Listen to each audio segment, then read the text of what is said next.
porque eu já tô de Testa saco gorda, cheio disso aí testa também. gorda. O senhor foi advogado do Sérgio Cabral e ele praticamente réu confesso lá, foi lá, tipo, confessou que recebeu propina tal e tudo mais.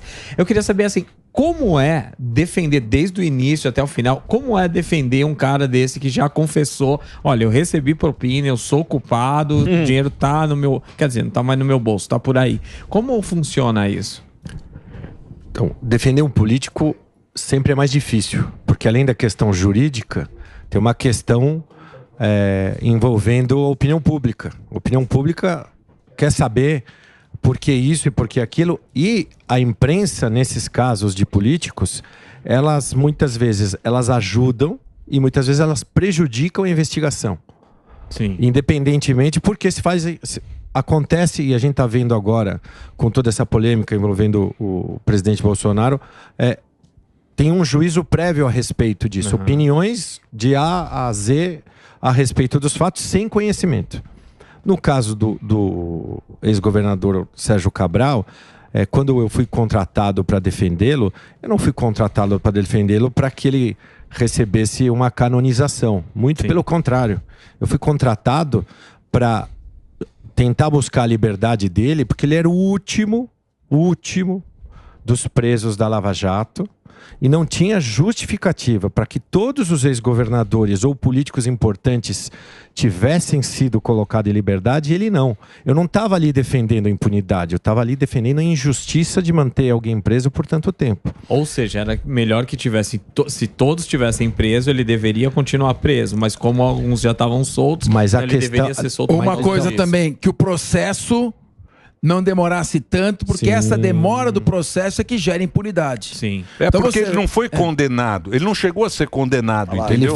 Esse é que é o... Ele tinha algumas prisões que não tinham mais justificativa. Sim. Algumas prisões, como o Capês mesmo disse, que eram exageradas em relação ao tempo.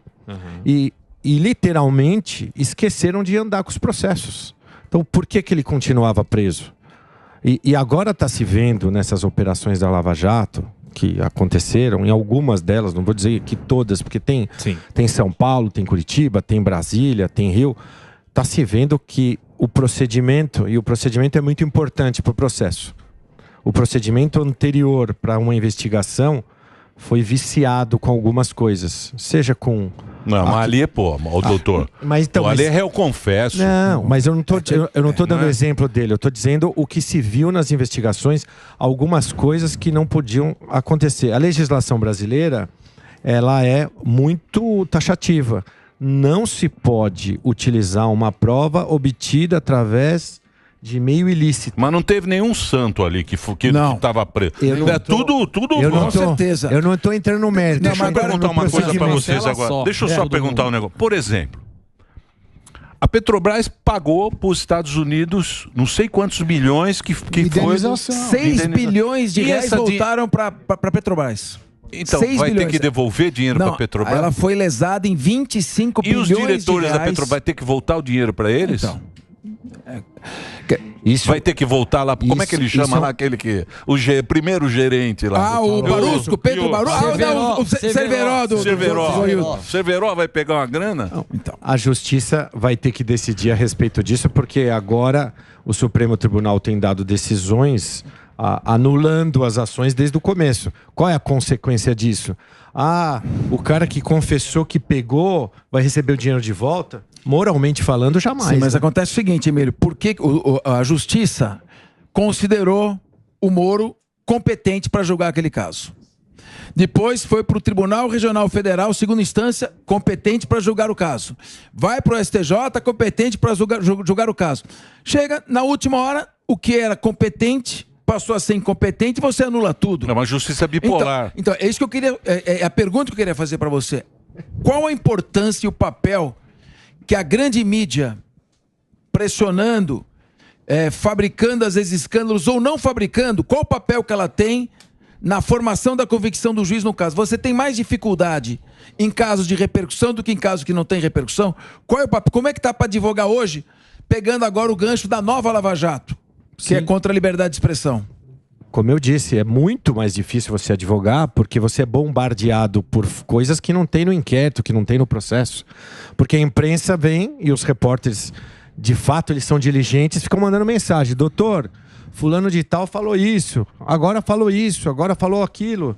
O que o senhor acha disso? Eu falei, mas espera um pouquinho, isso está no processo? Não está no processo. Então você não pode ficar especulando a respeito de coisa que não existe. Um exemplo clássico desse que eu estou lidando, eu sou advogado da deputada Carla Zambelli.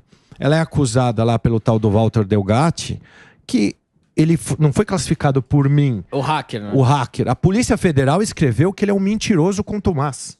E cada dia que ele é ouvido, ele conta uma história. Tem um laudo.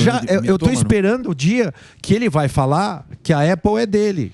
Que ele que inventou a Apple, porque o resto ele já está falando. Cada dia ele inventa um fato novo, um personagem novo, sem trazer qualquer tipo de elemento. Então, dentro disso, esses casos que pegam esse tipo de repercussão são muito ruins para a opinião pública. A opinião pública fala assim, mas se tem tudo isso... Ela já julga, ela já tem. É que nem, por exemplo, errado. Esse negócio aí dessa justiça bipolar tá errado porque a gente fica perdido. O povo.